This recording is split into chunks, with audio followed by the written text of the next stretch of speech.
L'heure du panel a sonné, avec un panel un peu particulier aujourd'hui, étant donné l'actualité du jour. Je salue d'entrée de jeu Sébastien Bovet et Daniel Renaud, journalistes à la presse.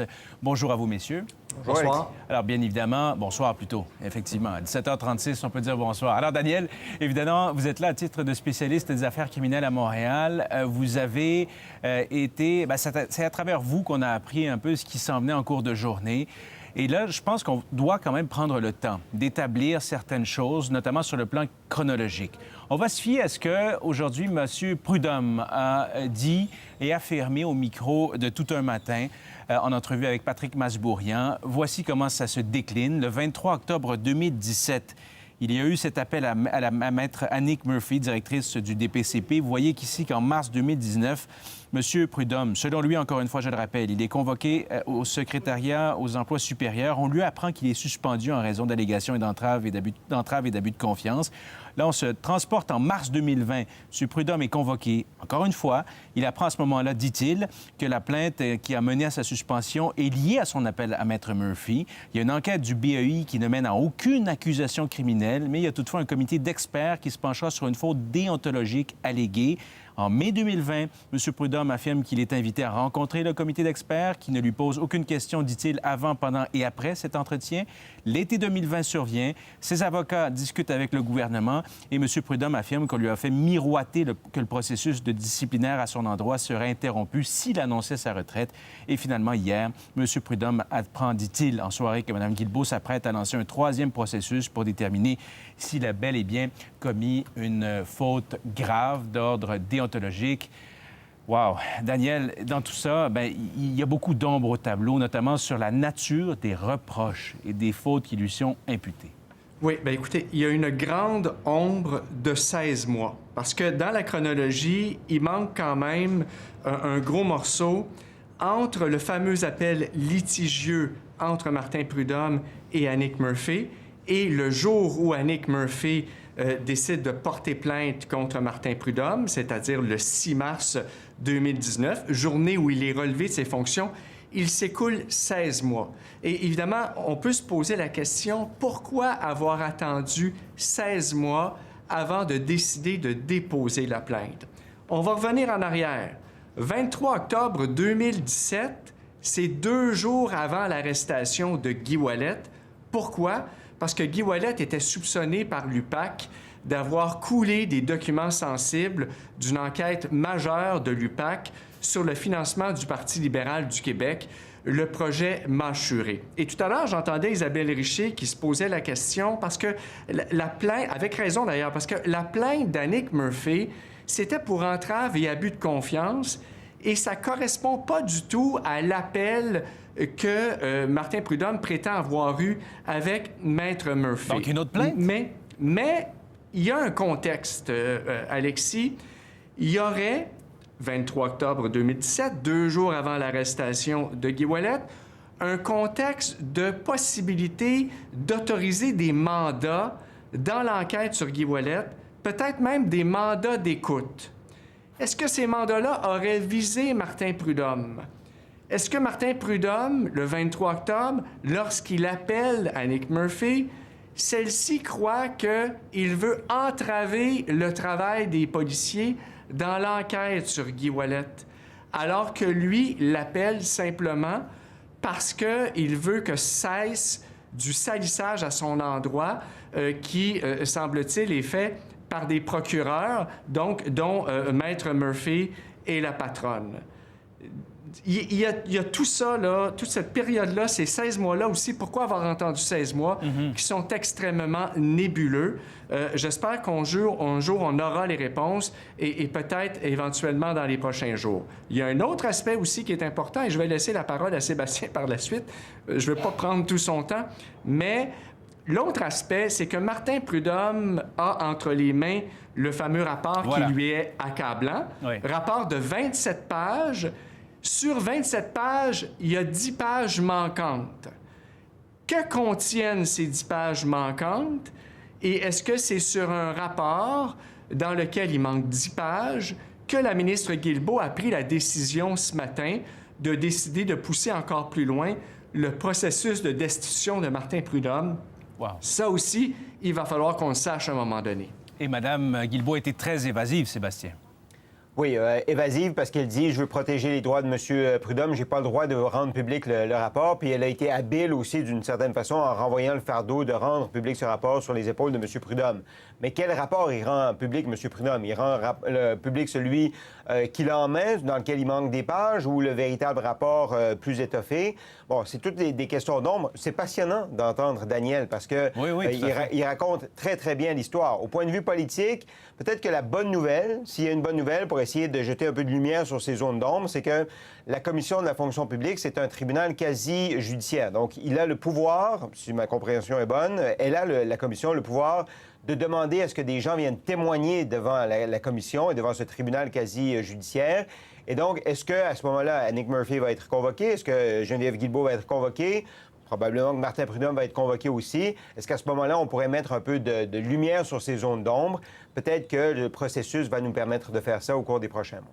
Oui, lui-même a dit qu'il avait souhaité que certains témoins qu'il voulait faire témoigner soient entendus, et ça n'a pas été le cas. Selon lui, Daniel, on se pose la question, quel est le calcul de M. Prudhomme dans tout ça? Lui qui est allé au-devant des coups aujourd'hui, avant que la ministre se prononce. Bien, écoutez, et ça peut être un excellent calcul. Visiblement, bon, il savait que la ministre était pour faire une annonce aujourd'hui et il a décidé de devancer le coup, de sortir publiquement lui-même et de passer à l'attaque. Et je lui ai parlé tard hier soir, Alexis et Sébastien, et oui, son entourage me dit qu'il a subi un choc, qu'il le prend très durement, mais si vous l'avez également entendu ce matin en entrevue à Paul Arcand, on est loin d'un homme qui est abattu.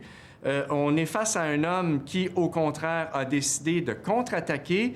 Et lorsque je vous ai raconté le contexte possible du fameux appel du 23 octobre 2017 tout à l'heure, est-ce que tout ça, et j'espère que non, mais est-ce que tout ça est une histoire de malentendu entre Martin Prudhomme et Maître Annick Murphy?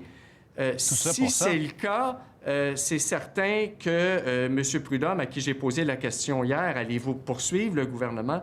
C'est certain qu'il va passer à l'attaque encore plus que ce qu'il a pu faire aujourd'hui. Mais pensez-y 2 secondes. Hein. Si c'est vraiment seulement l'appel de Martin Prudhomme à Annick Murphy, il a fallu qu'il utilise des mots inimaginables pour parler avec Mme Murphy, au point où 3 experts nommés par le gouvernement viennent à la conclusion que le processus de destitution, pas de suspension, pas de note au dossier, pas de dire, ben va-t'en chez vous quelques semaines puis tu reviendras, mais de destitution soit entrepris. Alors, qu'est-ce qu'il y a eu dans cette conversation? Si c'est en effet cette conversation téléphonique, quels ont été les mots utilisés, quel était le ton utilisé, comment Mme Murphy l'a interprété, tout ça, pour l'instant, c'est un mystère. Mais ce qu'on sait, c'est que ça a été jugé assez grave pour enclencher le processus de destitution d'un directeur général de la Sûreté du Québec. C'est pas rien, là. C'est pas rien, mais ça doit être approuvé aux 2 tiers par les élus de l'Assemblée nationale. C'est pas une cause acquise, Sébastien.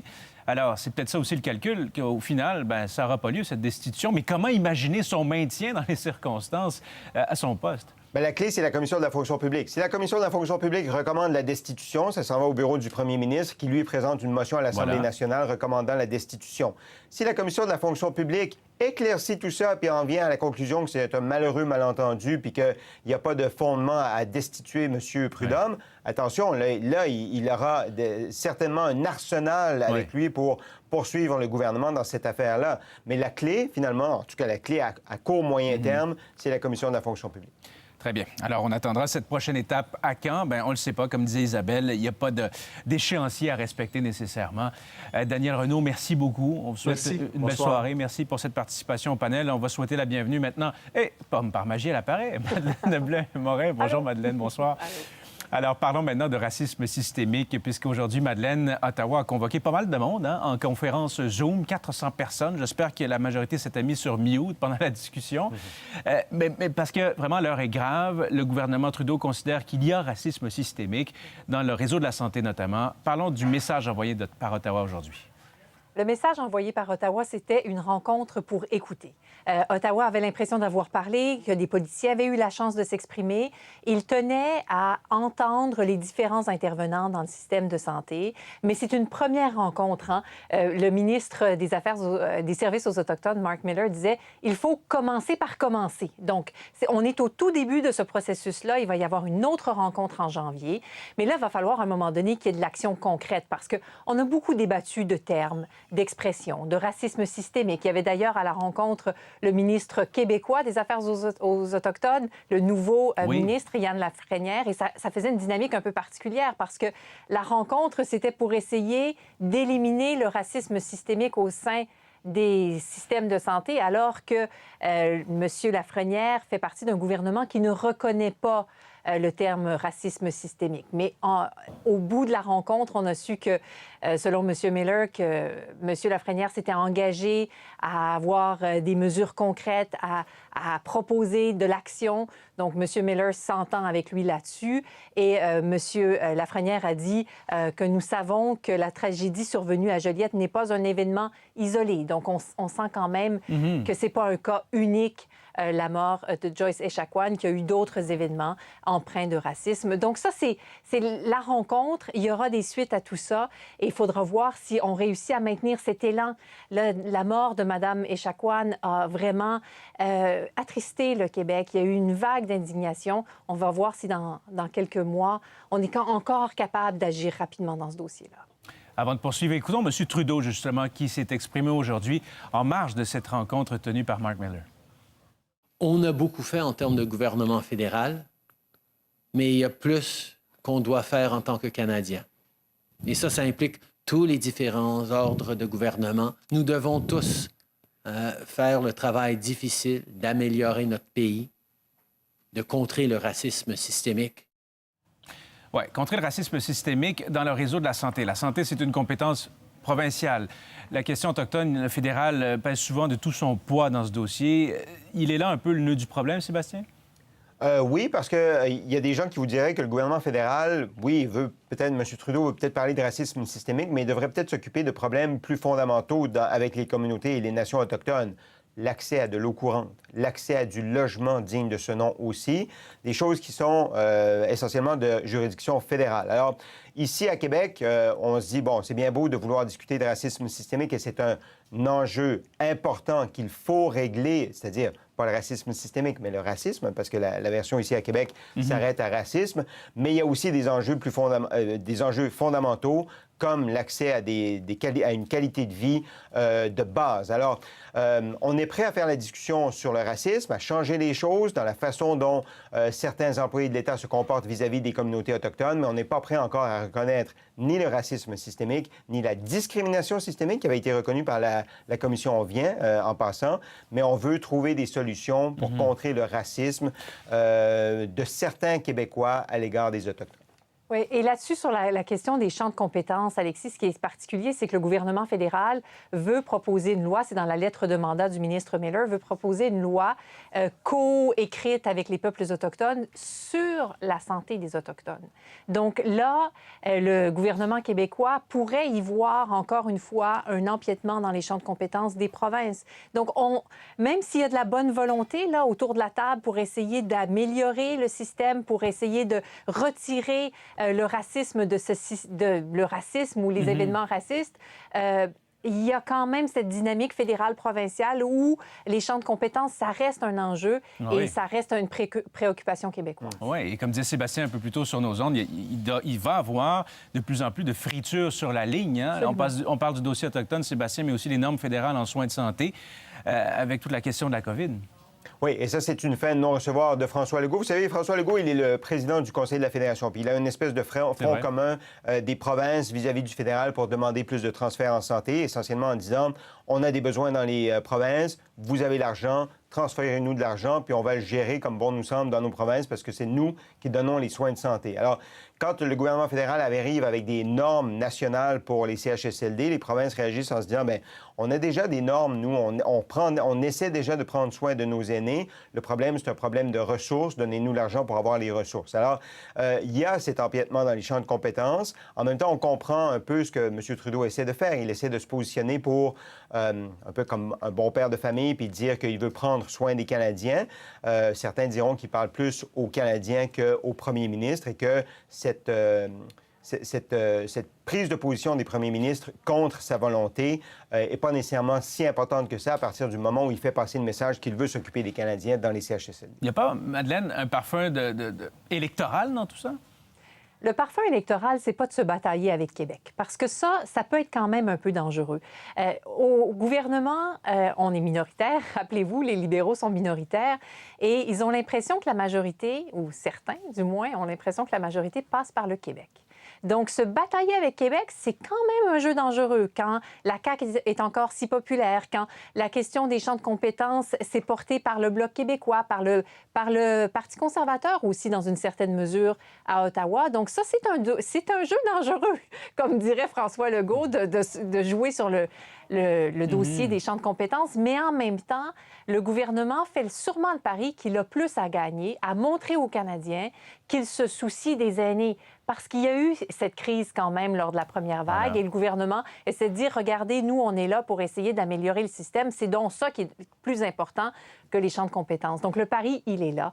Qui va gagner, ça, on le verra lors des élections. On le verra bien. On ne s'aventurera pas dans la prédiction, dans la futurologie, mais c'est ça la politique, la prise de risque. Merci beaucoup, Sébastien Bovet, Madeleine Blais-Morin. Je vous souhaite un beau week-end. Reposez-vous bien. Revenez-nous en forme lundi. Allez, au revoir. Bien sûr, au revoir. Salut.